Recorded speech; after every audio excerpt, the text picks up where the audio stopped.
Alrighty guys, real quick, thanks for watching, thanks for staying tuned. Welcome back to part 2. Alright, here's where we left off. I didn't put the valve cover on, guys, because I want the timing exposed. You just never know what might happen. So if something happened on the timing on this side, I can always look on this side. Yes, my marks is up. Remember I told you I had to run up to AutoZone and get some paint. So yeah, well anyway, now I'm getting ready to take off bank 2. A little finagling as far as this cover, not as much as bank 1, but you still gotta finagle just about any valve cover off, right? Right. So let's get this off, and we're gonna get this side done. As far as, remember the objective here, guys, we are replacing all 24 rocker arms. Okay, y'all notice this? I'm about to tell them about this. All right, these seals are replaceable, guys. These are the spark plugs, tube seals.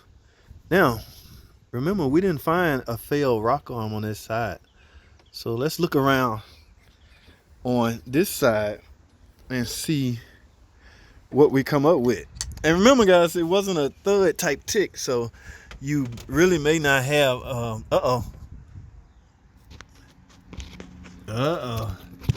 y'all see that cam right there, that lobe? I'm guessing that rocker, yep.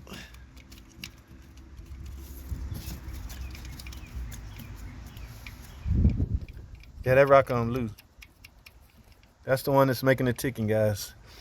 2, 4, 6. So, like I said, if you let it go on longer, you could have had a misfiring cylinder 6, but we caught it while it was freshly ticking. When he drove by and I heard him, I could pretty much gauge what was going on. Now, y'all see the powder on these, the powder shaving that was attracted by that magnet? It's that shaving is, remember I told y'all, the rock arms are coming apart. And as you eat into the cam lobes, those shavings will be attracted by that magnet. All right, so I found the broken rock arm. When I get it all disassembled, I'll show you even more. But let's get this thing tore apart, man. I got to replace all of them just like I did on bank 1. So first thing first, this was a little tricky, guys.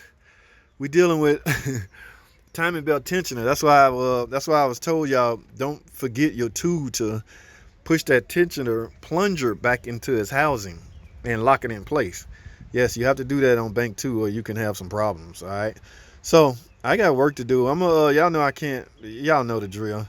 I'm gonna tell y'all what I'm about to do now. I'll fire the camera back up when I get to this point. I'm finna take the caps off. First, I'm gonna take not sure which one. I didn't have to, I only removed one phaser, guys. I didn't have to do that, but I just done that so I can go back in with time and easy. And plus, it's a sneaky way you can check. Guys, there's no test in place to test cam phasers. Only way you can really gauge, let me see something. Let me see if I can, I got asked that question a while back. I had no answer for them because there's no test in place, but the way I do it, it's from a mechanical standpoint. All right, remember what that cam phaser is attached to the camshaft. So if that cam phaser is off and the camshaft is not broken, yeah, your timing can be off. So guys, I always want to know. That's why cam phasers can actually cause camshaft sensor codes. All right, this is a big old spring mechanism, right? If it is coming apart, if it's old, aging, worn out, yes, that can make for the intake camshaft be off from the exhaust. All right, because remember, this is wore out, and that will confuse your cam sensor, and it will throw a cam sensor code. But the problem all along can eventually be a cam phaser. But there's really no test in place. Now, if you can turn this cam with this gear and this don't move, then yeah, that spring is likely wore out. And it's to me, yeah, see that was moving as I turned the camshaft. To me, it's a mileage thing, guys. You get over 100,000 miles, I'm a big fan of doing it. Now, I didn't factor that into the estimate, okay? The guy wanted his ticking fixed. I'm gonna fix the ticking, okay? But quiet as kept. If you in there, you probably should go ahead and do those. But I mean, they're not loose. I did that side too, so none of them are real loose. If I had to did that and this cam stayed still while I was rocking that back and forth, I would have stopped. Look at, man, there's no way I can continue, and I can't get you a cam phaser till tomorrow. Remember, today's Sunday. parts department closed. So it would have been another day, but good for us, that's not the case. I got work to do. Let me disassemble this intake system, or this valve train system.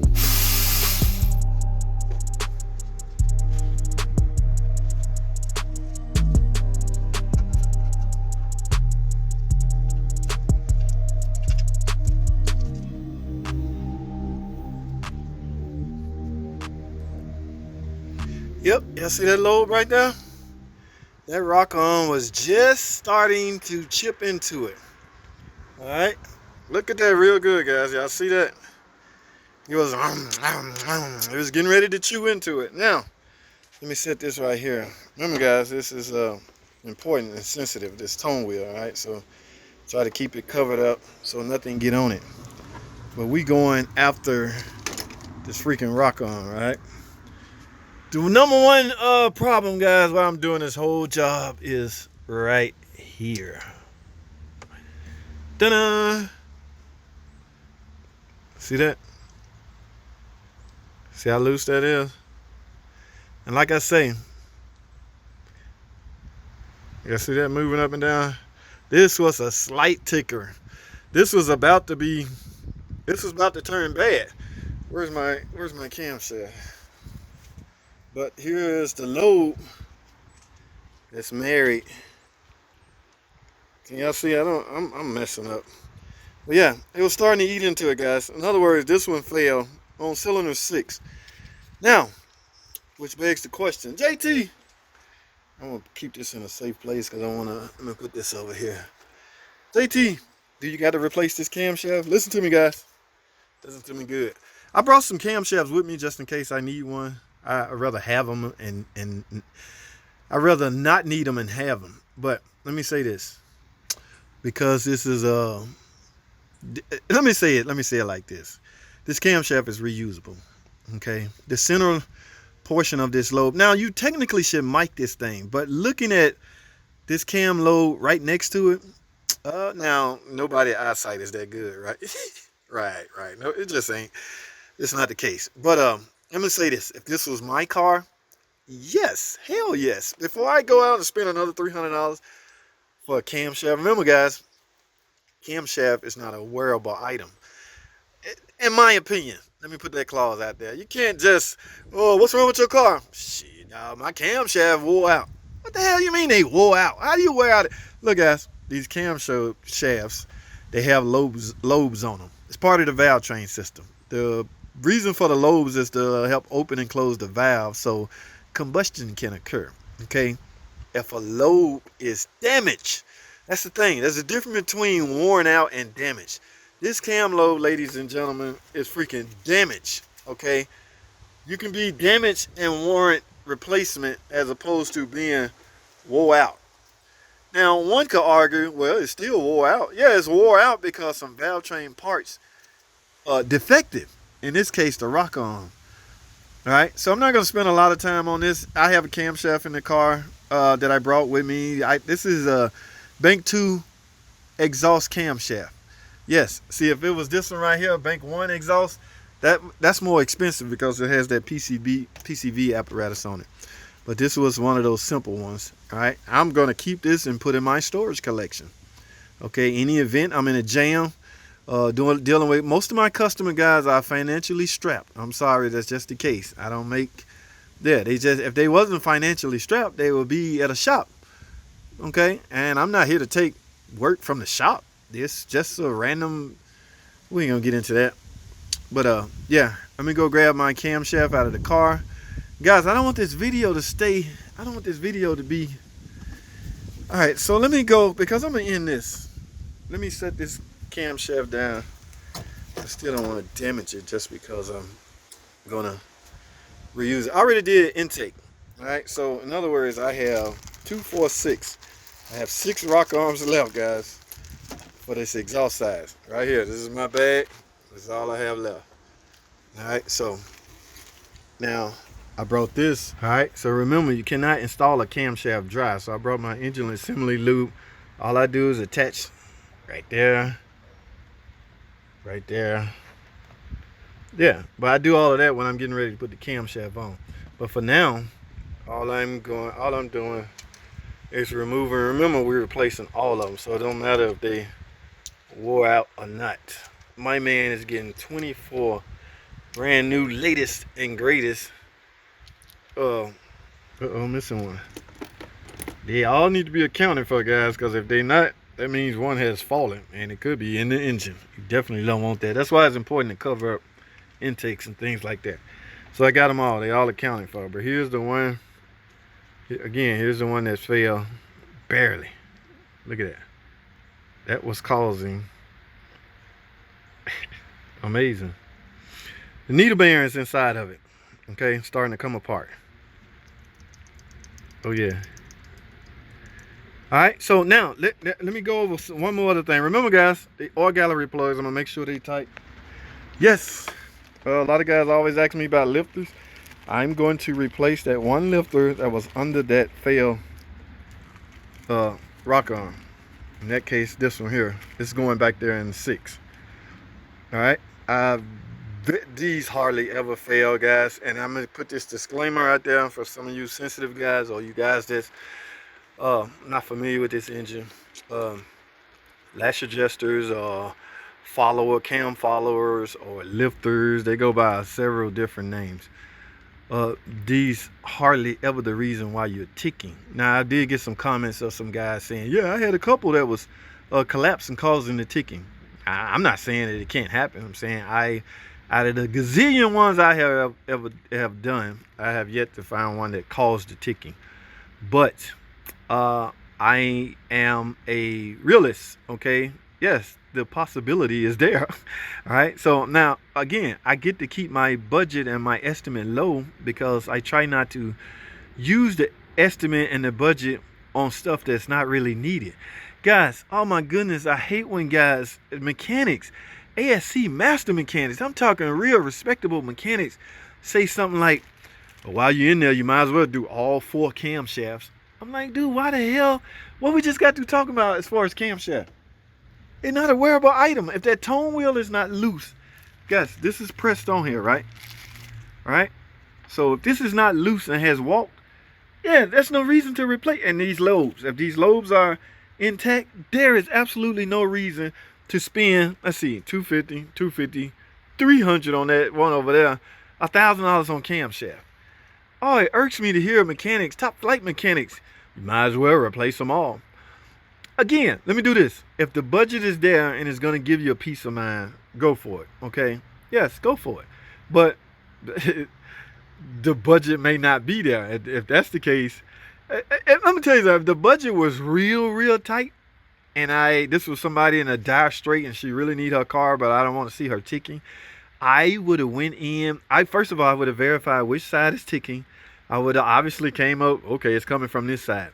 I would have took the valve cover off and tracked down that one that's failing. I don't know what I did with it. Tracked it down, and I would have just replaced that one and sent her on her way. Okay, and explain to her what I'm doing, why I'm doing it, because your budget low. Maybe she getting ready to get rid of the car. Maybe she just needed to shut up. I don't know the reason, but I am obligated to do what I'm paid for. So, oh my goodness. Yeah. Oh, guys, stop replacing stuff just because you in there. Who says that? While you in there, you might. Now, that's different from, say, a timing belt. All right? A timing belt. A water pump is inside and the water pump or the timing belt runs off the water pump or vice versa. Yeah, that's different. While you're in there, go ahead and do the water pump. No, that's because a water pump is a freaking wearable item. A water pump can wear out. A camshaft don't freaking wear out. They become damaged. And they become damaged because of valve train parts that fail. All right? Technically, these are not wearable items. They just coming apart. They failing. The wording that we use, or the wording that I use sometimes can be misconstrued. But don't ever approach me and tell me, but while you're in it, go ahead and do all the camshafts. I'm liable to say something. Okay. Now, let me do this while I still got the camera rolling, because when I shut it off again, I'm done. I am going to rile y'all while I got y'all. Remember, guys, if this bothers you, please use a bungee cord to hold it up. I don't have to use a bungee cord because I know it ain't freaking going nowhere. You don't want trash falling all down in here. Look at that. I barely turned that. So that was loose. I'm gonna use the open end. Look at that. So yes, guys, these was loose. I don't know, a couple 10, 15,000 miles. They probably would have worked their way loose. Guy would have had low oil pressure. Guy would have had a check engine light. Guy would have got sold a bunch of parts he don't need simply because no one has the ability to check the oil pressure. Because no one has the adapter cap that is used, that is needed to check the oil pressure. Remember, this is a VVT style engine. All right, oil level as well as the viscosity of the oil is crucial for any type of engine that utilize that system. So if these are loose, oil pressure can become low and cause all kinds of problems. While I'm in here, I check every last one of them. I've already talked those down. If I was at the shop, I would take these off and put Loctite on them so they won't work their way out. I don't have any Loctite, but you can tighten them down and they won't just work their way off on their own. Okay, guys, I'm talking too much. Let me get this one. Where's my one little lifter? Yeah, I told y'all why I'm doing this. All right. In fact, let me pull it out. Guys, somebody asked me, how do you test lifters? Oh, let me get this out of here. Now, technically, like I say, this is not causing my tick. How do you test lifters? That is let's see if this is remember this oil is pumped up, okay? So it's not collapsing, it's not falling down, it's pumped up already. Oh my goodness, I don't know how to word this as far as testing these because I use eyesight and mechanical ability to try to push them down. You know, that's not an accurate test. And guys, I know I'm gonna get some guys in the comments. This is how you do it. Please enlighten me, or I don't know everything. Make a video, show the world how to do it. If I'm suspected a lifter has failed, I'm going in with new lifters. I get in trouble for calling them lifters. Okay, let me do this. Cam followers, lash adjusters, lifters, whatever you want to call it. Okay. Now I'm done. All right. I'm gonna. Oh, one guy did ask me, make sure you start it up and let us hear it after you're done. So I take that back. I'm gonna fire the camera up one more time, and that's when I get ready to start it. Okay. Yes, the initial startup, you're gonna hear some ticking noise on the initial startup, but once oil pressure build up and shut everything up, and we got the engine realize, oh wait a minute, I got some new rock arms. Oh, I can shut up now. Then everything gonna quiet down. All right. So I'll see y'all in about